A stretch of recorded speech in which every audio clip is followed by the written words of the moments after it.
What's up, guys? This is a video on 0 DTE options. I already have a bunch of option videos on my channel, so you can check all of those out in the free trading course under playlists on my channel. But I really want to focus on the basics, just very quickly, of 0 DTEs. We have the CBOE website pulled up here, and you can see that 48% of SPX volume, S&P 500 traded volume in options are 0 DTE contracts. There's been a 58% annual increase in those contracts since 2016.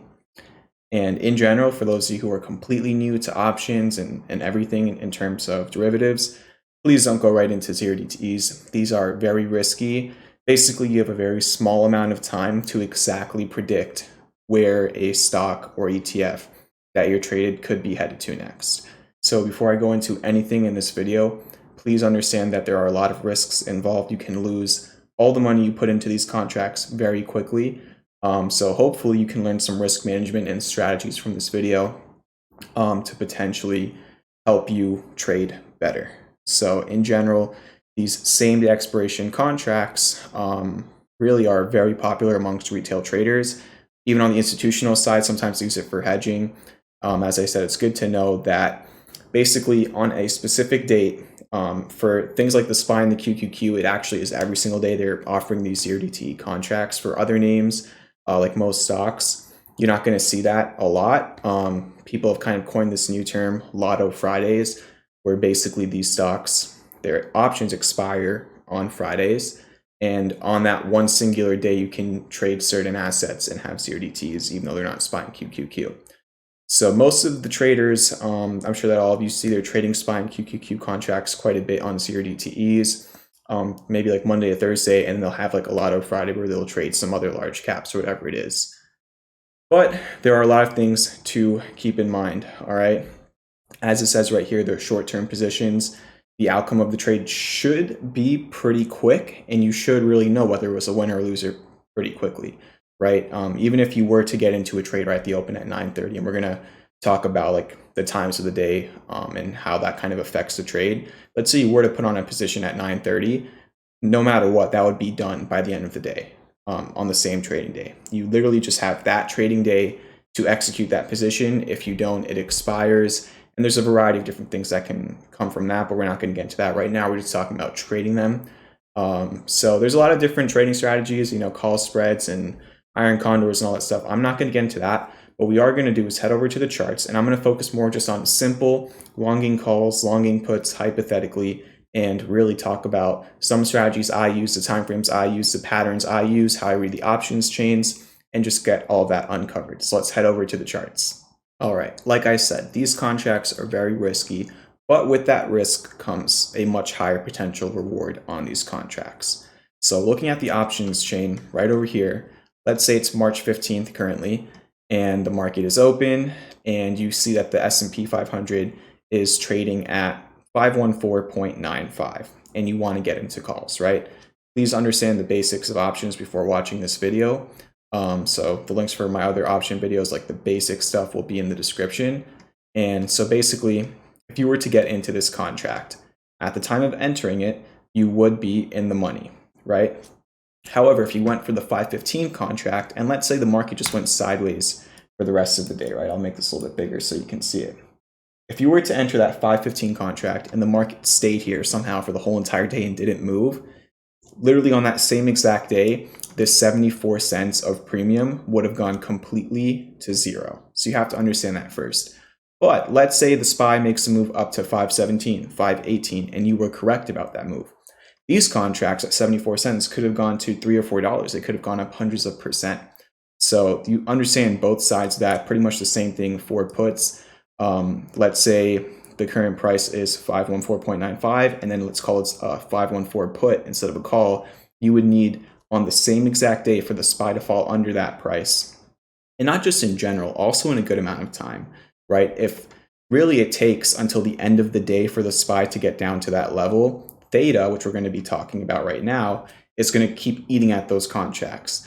So a lot of the times when you take these 0 DTE trades, they're going to be very quick. You're not going to always have the time to go and read the delta and the gamma and the theta and all of these Greeks, but you should at least understand what they are And you should also understand that in terms of where your strike price is, the current price, and the time of the day, those things will all be affected by the Greeks. So just so you have a quick explanation here, and I want to make sure I give the best explanation, so I did look up the exact terms to say, but the delta is basically going to represent the sensitivity of the options price to changes in the value of the underlying security. Okay, so it could basically anticipate roughly how much that option could move per strike price. All right, theta is what I was just talking about. This is really going to come into play on 0DTE contracts, right? When you're trading options, you're betting that a certain move will happen by a certain time, especially when they're just simple one-leg strategies, right? Just buying or buying calls or buying puts. So theta basically is going to be eating away at those premiums, right? This $1.16, because the closer and closer you get to the end of the day, the less probability of getting a move to a further away strike price you have. So if you were to enter these contracts in the beginning of the day and the first 3 to 4 hours of the day, the market just went sideways, you would probably watch these contracts drop significantly in value. All right, every half an hour, 45 minutes, hour that passes, they're going to be naturally decaying, losing their value unless it's going in your direction. So a lot of these trades, I mean, for me personally, when it comes to 0DTEs, I'm looking for a trade to last anywhere from a couple minutes to maybe like 30 minutes at most. And especially if I'm taking a trade later on in the day, I want it to be even quicker than that. So I might not even want that trade to last more than 15 or so minutes. And sometimes, if I really made enough profit and I had multiple contracts, I'll leave what people call as a runner. I'm trying to make this video a little bit more geared towards not beginners for options, but beginners in 0DTEs. I'll leave like a runner. So let's say I got 5 of these at $1.16, and early on in the day, they went up to $3. I more than doubled my money, and I just left one contract left, right? I bought that contract for $1.16. So let's say I made $600-700 in profit. I know that no matter what, the most I can lose from that $700 in profit that I already realized would be around $100. So maybe I'll just leave that one initial runner, and of course, by then the value would have gone up by then. So one thing I also do, because if you just made a few %, it's not going to be $1.16 anymore. That's just what you bought it for. So a lot of the times, what I do is, I know I bought that for $1.16. I can pretty much look at the current premium. Let's say the current premium at the time is $5, right? And I can set a stop order and pretty much place that stop at $3.84 if the contracts are $5. And I know that I'm risking that $1.16. So little things like that help me be able to stay in for trades longer, because I always have people asking me, how do you stay in these 0DTEs for hundreds and hundreds of percents? Very rarely will I hold a whole position for hundreds of percents. I want to take my profits. These are supposed to be quick trades. But for that runner, what I'll typically do is I'll set a stop loss in profit. And if it keeps running, then I'll take that stop loss off the books and then turn it into a limit sell, take profits. But one of the things I really try to do a lot on 0DTEs is the second I go up about 20% on them, I move my stop to break even. Then if I go up 40% on them, I'll move my stops up to 20% in profit. So I'm typically raising my stops throughout the trade as I'm also taking profits. On the flip side, if it's not going my way, I also tend to have my stop losses. Sometimes I'll use physical stop losses. Sometimes I'll use mental stop losses. The general advice I give to people is mental stops can definitely protect you from getting like wicked out on candles. But if you don't have a good handle of your emotions, then maybe physical stops could be better. Again, to each their own. I can't tell you what to do. I'm just trying to show you different ways to trade these, and with your own education, you can figure out what works best for you. The rest of them, the Gamma, the Vega, the Rho, I honestly don't pay too much attention to them. You can go look them up. But the main thing you want to realize here is that really, if you're getting out of the money 0DTEs, or even in the money, based on where the prices move throughout the day, you really have to keep an eye on how that theta is going to consistently eat at them. All right, so that's really a simple part of just looking at different options. Typically, I'll go 1 or 2 strikes out of the money if I'm really looking for a bigger move on something like the SPY. So maybe if it's 5.15, I'll go get the 5.17 calls if I'm looking for it to go up $2. But again, you have to understand there's risks involved with that. And a large reason, it doesn't really matter for me on things like SPY and Qs, but like let's say there's other names like SMCI where each contract can be like $3,000-4,000 a contract, right? If you want to have multiple contracts, like let's say you trade with 5 contracts, you could be talking about like a 15K position, and let's say it's a Friday. That means that you're risking up to 15K in one singular day, and that can easily go the opposite way within seconds. So you have to be able to match that to your account size. I personally am not at a point yet where I'm willing to risk 15K in a matter of seconds, right? So I want to make sure that I'm looking at contracts that are priced good for my account size, that I can trade multiple contracts so I can actually scale out of my position and not try to force myself into only buying in one area and selling at one area and trying to make the perfect trade. I like to average out my results. So I want to make sure whatever I'm trading, like on SPY and Qs, I really don't ever have these issues. But if you're trading a $200-300 account, zero DTEs are probably not for you. You want to maybe find some other side hustles you can do to make some more money so you have more money to risk. This is not something that you should be using to kind of make a living off of if you're getting into trading just now.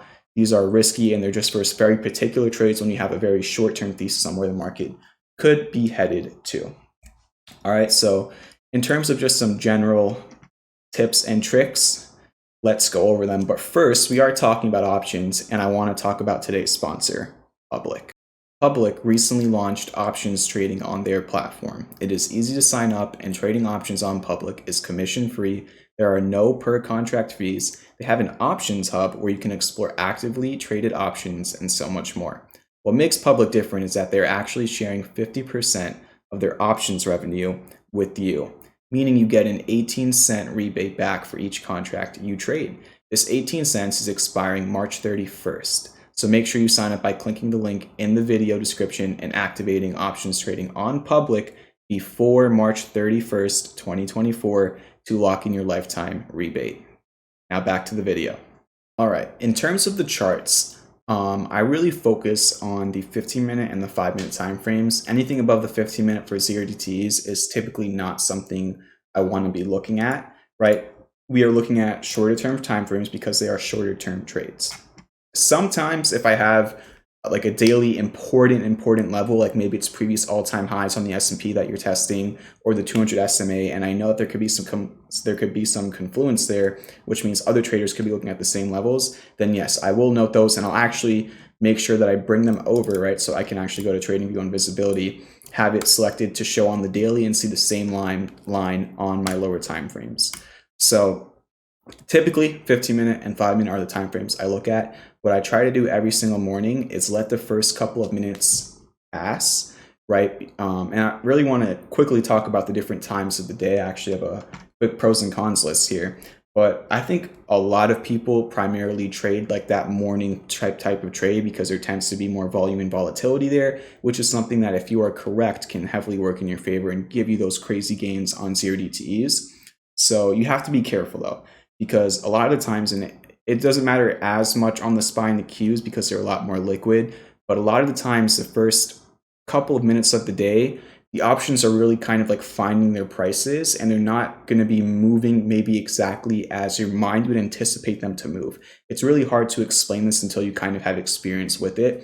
But the first couple of minutes, like let's say the SPY goes up 0.10% and those options you thought were going to move, only 2 or 3%, but those options could have moved 20 to 30% very quickly in the first couple minutes of trading. This especially happens on like other stocks, like let's say on those Lotto Fridays, like there might be like a mid-cap stock. It could really take a few minutes to get those options chains kind of normally trading. So you want to keep that in mind. And then also in general, let's say we're trading on the 5-minute and the 15-minute, especially when you have like a large gap, right? Like something like this. The price action from the day before, yes, it can matter especially on the 15-minute time frame. But if we're talking about right at the open, like let's say the market just opened right here and we don't see the rest of these candles. You don't have any patterns on the 5-minute yet. It takes, maybe the first half an hour to hour of the day to get a consistent pattern, a trend line. Maybe you were looking for that trend line, then it gave like a small little opportunity, like even something like this, right? This was a 0.09% red candle, and then down to the lows it went down about 0.2%. Even something like this could have been a 30-40% profit trade on zero DTEs potentially, right? So you have to wait for those patterns to develop a lot of the time, especially on gap days. So that's the thing about the morning trade. The afternoon trade, I think, is like almost universally agreed as something that most people just don't trade too much. There tends to be like a lot of just, as you can see it right over here from this Wednesday, there tends to be a lot of just sideways price action in the afternoon. A lot of people are just going to lunch, and a lot of people just already kind of have that preconceived idea that there's less trading there, so then they don't trade there. It's kind of like a self-fulfilling prophecy. Then towards the end of the day, I mean, today was a crazy example. Like you can see over here in the last 25 minutes of trading, the S&P went up 0.5%. If somebody were to time that with options, it could have been, I'm not even joking, it could have been like 400 or 500% profit, because again, the theta is really worked up so high. And let's say there were calls for 5150 right over here. Hypothetically, they were priced at $1,000 a contract. Right over here, $1,000 a contract. When they dropped down here, the market fell 0.5%. They could have went from $1,000 contract to hypothetically $80 a contract.